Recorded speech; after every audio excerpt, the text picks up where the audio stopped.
we actually thought, oh, well, that's happened in 2011. It's not going to happen to us. And it really shocked us to see it that far underwater. It was just unbelievable. I've never expected to see that. And I guess you just your mind just thinks like, how are we going to, fix everything? This is the Deep in the Weeds podcast. I'm Anthony Huckstep.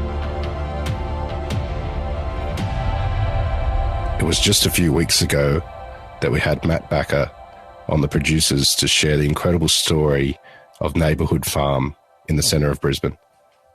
The floods of 2022 have had a devastating impact on so many lives, and for these inspiring young people, it's destroyed the entire farm. Matt, how are you? Yeah, all right, Huck. How are you?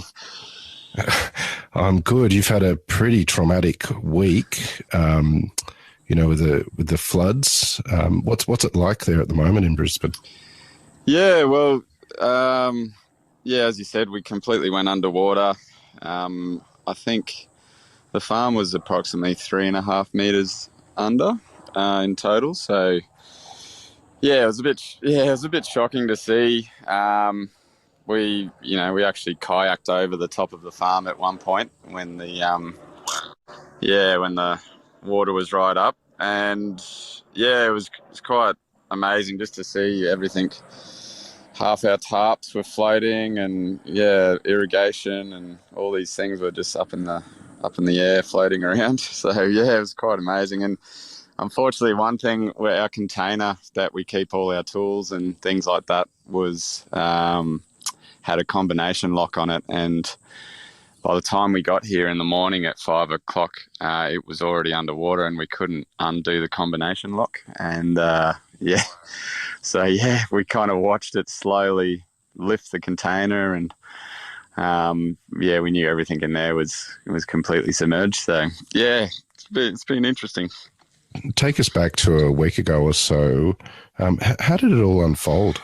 Well, it's quite quick. So we expected the rain, and this time of year we're just starting to plant all our garden beds back out. So we had both of our greenhouses full of things like Mizuna, rocket, all our lettuce mixes, capsicums were back in, and cucumbers. And we actually had a workshop that was supposed to run this weekend, our tomato growing workshop.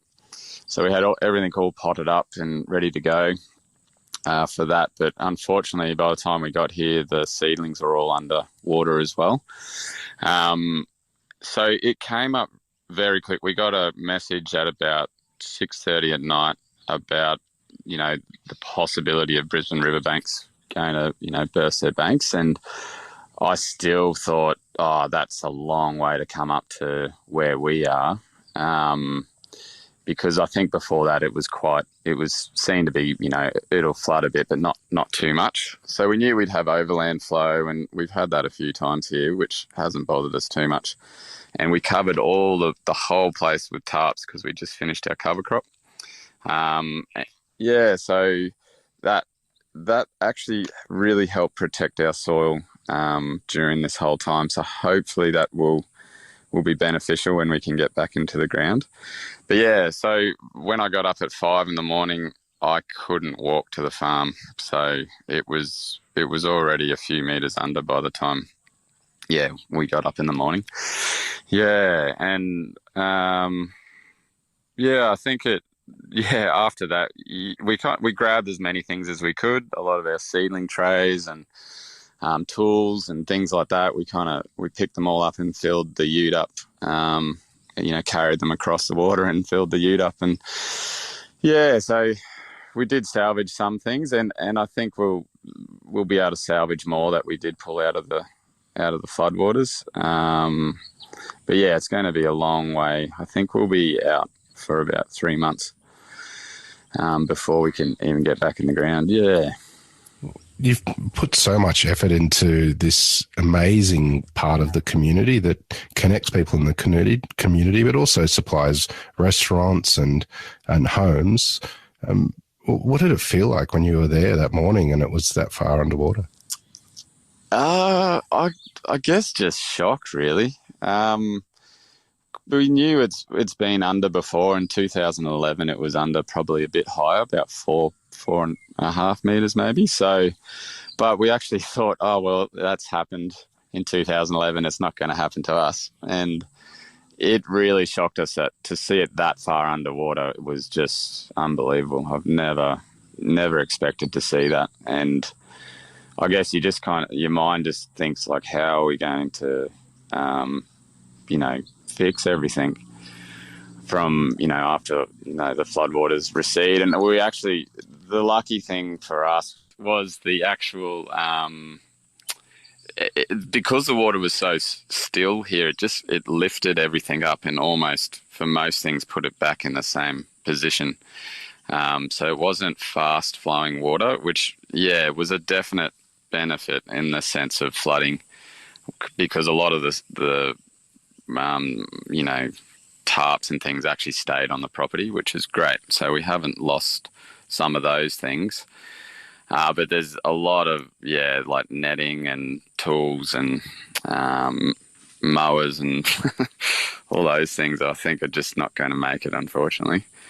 What do you think the rebuilding process is going to be like for you guys? Yeah, we're a little bit unsure at the moment. We don't really know where to start. And again, because it rained this morning so heavily, it's just we could see how quickly the water came up just with a normal kind of small thunderstorm, and it just makes us think we're really going to have to take our time getting back into the soil. We haven't actually gone on any of the beds yet, because we don't want to destroy that soil structure that we've built up. So yeah, we're just trying to see if we can let it dry out for at least a week before we go in there, and then reassess after that. But we'll have to bring a lot of, because we're all not organic certified, but we're organic, and we'll have to bring in a lot of really good compost and try and build that soil biology back up. I mean, I put some photos up on our Instagram, and the amount of worms that died is just amazing to see. There's just every pathway in our greenhouses has hundreds and hundreds of worms. So yeah, it's going to take a while, I think, to rebuild. What can people do to help at the moment? Well, it's been great. We've had a lot of our neighbours have come down yesterday, and really, it's just amazing at the work we achieved yesterday. It was such a big task to start, and so that's been an amazing recovery in itself, and just to know how many people support us around here. And we've had big on the socials, a lot of people have said they can come and help, and which is really heartwarming, and it's something that just makes you want to get back up and farming again, and being able to feed our little community and back onto the restaurants and chefs. And yeah, we had, again, Sarah came down from Joy and fed a whole lot of us yesterday, which is amazing. And Tim came down as well, and he helped out for the day. So yeah, we had some of the chefs come down and help, and so that has been an amazing help. And then a friend of ours, Kate Keating, put up a GoFundMe page for us a couple of days ago, which has been amazing to see the support that's come through there, and we can't believe it. It raised, the money that we initially went for, and it's even gone higher. So it's just something that, I think will really help us get back on our feet. So that, I guess they're the best ways. It's hard to have a lot of people here at the moment, because I think we need actually a bit of time to see what we really need to do. But we definitely appreciate all the support people have shown us. I know you've got a long road ahead, but how are you feeling now, sort of a few days on from what happened? Yeah, actually a lot better. As I said, just the work that was done yesterday, I can already see our seedling houses have been completely cleaned. They were brown with mud, with all the netting, and I just thought, this is going to take such a long time. But all our seedling trays got washed and cleaned, so we can see in that sense we'll be able to start doing our seedlings quickly. It's just, I think just assessing how long it'll take to get back into the ground is probably the thing we're unsure of. But yeah, definitely positive. I think hopefully winter will have us back with some winter crops, and that's what we're aiming for at the moment. Well, I know how important you guys are and what you have created for the community there, and also for the chefing fraternity and restaurants in Brisbane as well. There is a GoFund account to support you guys that people can find in the show notes on the podcast apps. Matt, good luck with everything, and we're very honoured to catch up with you. I know you've got a lot on your plate and a long road ahead, so hopefully we'll catch up again soon. Yeah, thank you, Huck. I really appreciate it. This is the Deep in the Weeds podcast. I'm Anthony Huckstep.